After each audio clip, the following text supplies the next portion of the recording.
जय श्री कृष्णा। गुरु जी का ज्ञान चैनल में आपका स्वागत है।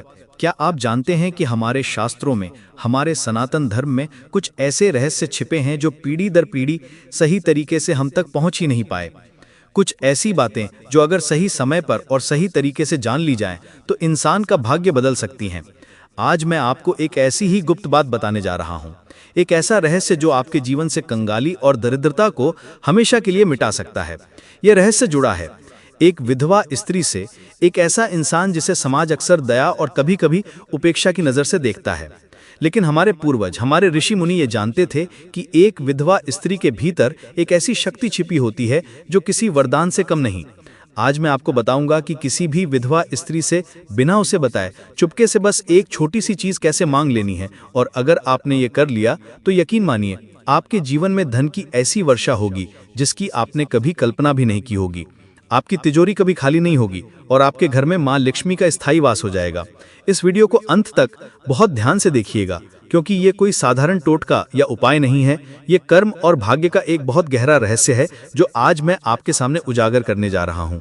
तो चलिए मेरे साथ इस रहस्यमय यात्रा पर चलिए और जानिए कि वो एक चीज़ क्या है जो एक विधवा स्त्री से चुपके से मांग लेने पर आपकी किस्मत बदल सकती है। हमारे हिंदू धर्म में हर रिश्ते का, हर इंसान का एक विशेष स्थान है। हर किसी के भीतर ईश्वर का एक अंश है। लेकिन कुछ अवस्थाएं ऐसी होती हैं जब इंसान का ईश्वर से जुड़ाव बहुत गहरा हो जाता है। जब कोई स्त्री अपना सर्वस्व, अपना सिंदूर, अपना सुहाग खो देती है तो वो एक ऐसी अग्नि से तप कर निकलती है जो उसे साधारण से असाधारण बना देती है। समाज की नज़र में वो बेचारी हो सकती है, अकेली हो सकती है, लेकिन आध्यात्मिक दृष्टि से वो बहुत शक्तिशाली हो जाती है। उसका तप, उसका त्याग, उसका मौन, उसकी हर एक सांस में एक ऐसी ऊर्जा घुल जाती है जो किसी भी योगी तपस्वी से कम नहीं होती। उसका बाहरी श्रृंगार उतर जाता है, लेकिन उसका भीतरी तेज कई गुना बढ़ जाता है। जब हम धन की बात करते हैं तो अक्सर हमारा ध्यान बड़ी बड़ी चीज़ों पर जाता है। सोना, चांदी, हीरे, जवाहरात। हम सोचते हैं कि माँ लक्ष्मी को प्रसन्न करने के लिए बड़े बड़े अनुष्ठान करने होंगे, महंगे महंगे दान देने होंगे। लेकिन हम ये भूल जाते हैं कि ईश्वर भाव के भूखे हैं, दिखावे के नहीं। माँ लक्ष्मी भी वहीं वास करती हैं जहाँ कर्मों की शुद्धता होती है, जहाँ मन में मैल नहीं होता और जहाँ किसी तपस्वी का आशीर्वाद होता है।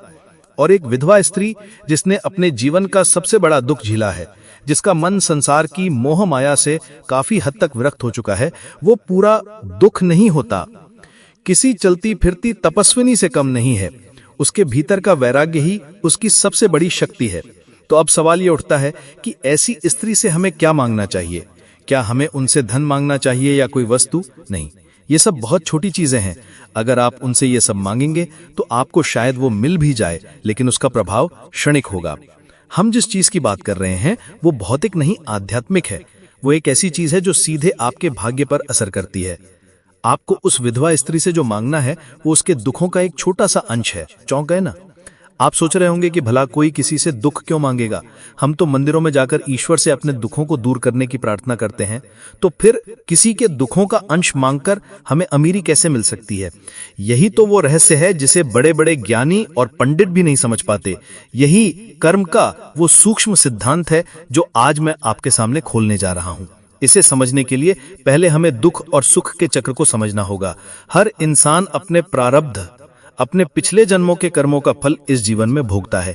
गरीबी, बीमारी, अपमान, ये सब हमारे ही किसी बुरे कर्म का नतीजा होते हैं। जब कोई स्त्री अपने पति को खोती है तो ये उसके जीवन की सबसे बड़ी परीक्षाओं में से एक होती है। ये एक ऐसा दुख है जो उसके कई जन्मों के बुरे कर्मों को एक साथ जलाकर भस्म कर देता है। वो दुख की आग में तपकर शक्तिशाली बन जाती है। उसका हर आंसू, उसकी हर पीड़ा उसके कर्मों की मैल को धो देती है। इस प्रक्रिया में वो स्त्री आध्यात्मिक रूप से इतनी पवित्र और शक्तिशाली हो जाती है कि उसकी प्रार्थना में, उसके बाद आशीर्वाद में और यहाँ तक कि उसके श्राप में भी बहुत बल आ जाता है। इसीलिए कहा जाता है कि किसी विधवा को कभी भी सताना नहीं चाहिए। उसका दिल दुखाने का मतलब है सीधे सीधे अपने दुर्भाग्य को निमंत्रण देना। अब आते हैं उस रहस्य पर कि उसका दुख मांगने से आपका भाग्य कैसे चमकेगा।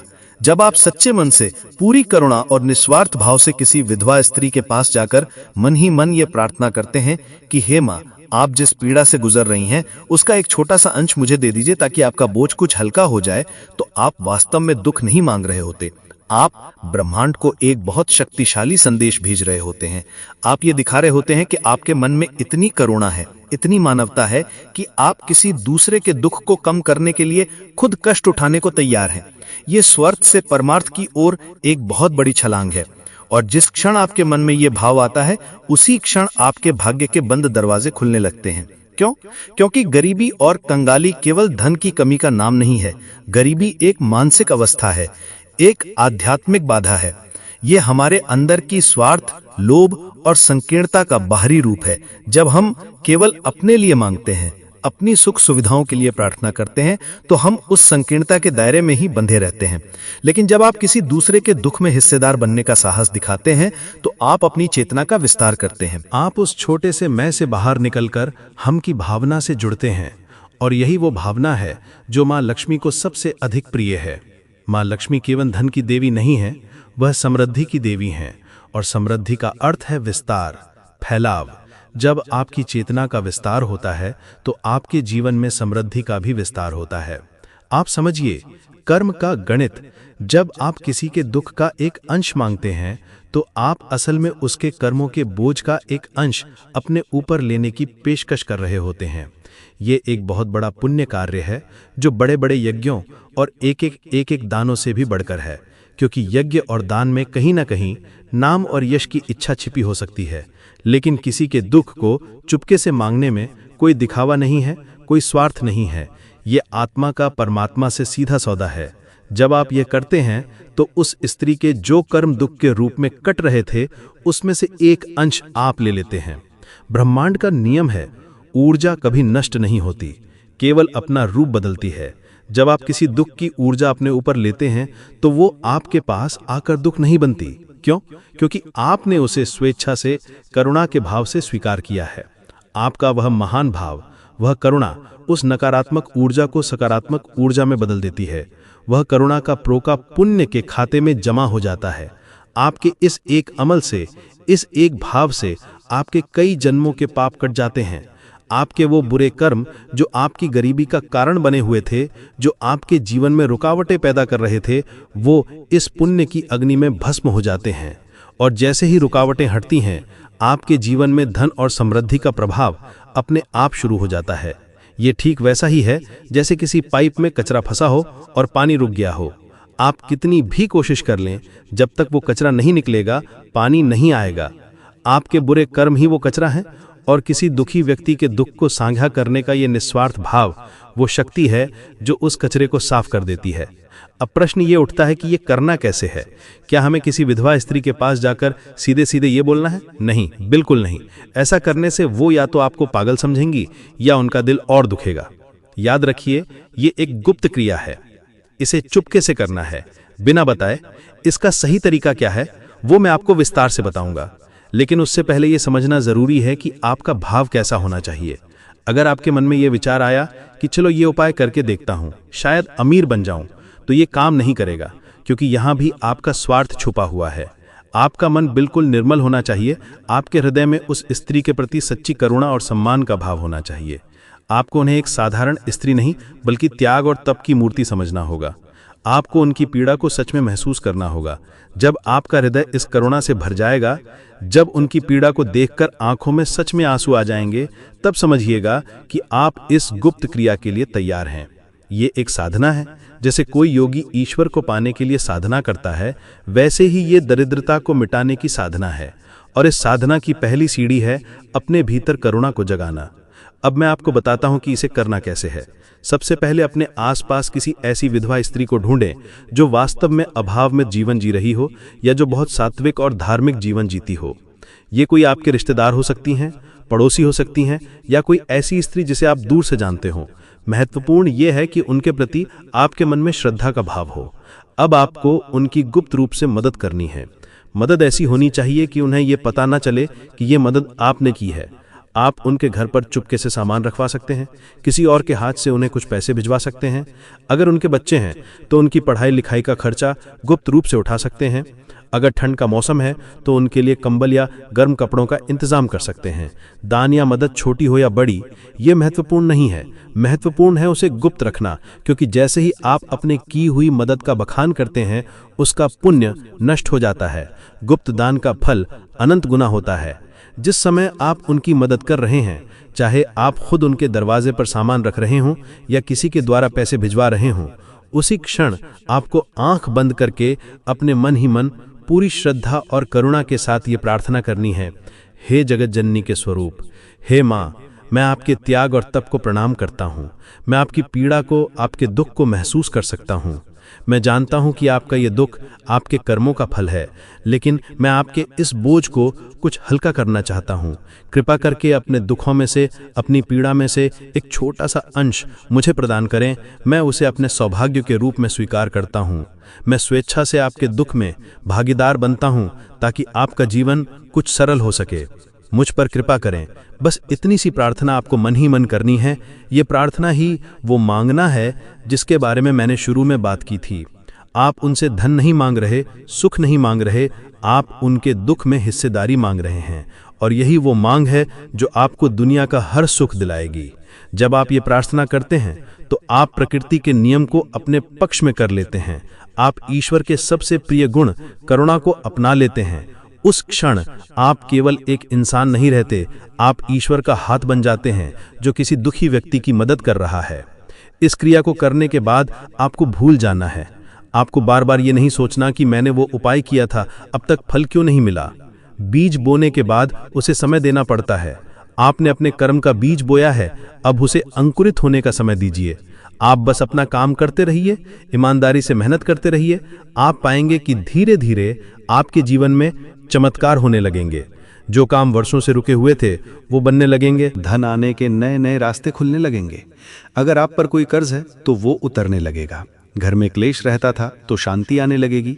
आपको खुद महसूस होगा कि कोई अदृश्य शक्ति आपकी मदद कर रही है। ये उस विधवा स्त्री का आशीर्वाद नहीं है जिसे शायद पता भी नहीं कि आपने क्या किया है। ये उस पुण्य का फल है जो आपने किसी के दुख को साझा करने की इच्छा करके कमाया है। ये उस परम पिता परमेश्वर का आशीर्वाद है जो आपके निस्वार्थ भाव से प्रसन्न हुए हैं। याद रखिए, ये कोई जादू की छड़ी नहीं है कि आज किया और कल आप करोड़पति बन गए। ये कर्म के सिद्धांत पर काम करता है।